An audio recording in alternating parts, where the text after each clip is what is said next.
Yung second ID na yan, matagal nang hawak si Chantal, pero kagabi lang nila nilabas kasi nag-iimbento pa ng kwento. Nagkukunyari pa ang AFP na binigyan nila ng pagkain, trinado nila ng maayos, pero sa totoong buhay, ang AFP, alam natin, ang #1 human rights violator, ang #1 na lumalabag sa IHL o International Humanitarian Law. Walang kaniting nakapaitan yung mga lintik na yan. Hindi na sila pwedeng magpanggap sa ating lahat.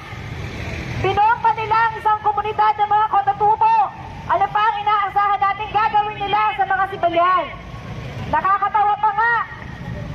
Kahapon kung napanood niyo yung video, yung isang sundalo, naka-ready ang camera, ready na rin ang pag-i-English niya. Kahit na hindi naman niya alam kung nag-i-English o hindi yung huhulihin niya. Ang tindi talaga. Mga ma'am sir, nakakahiya naman. Galing-galingan niyo naman.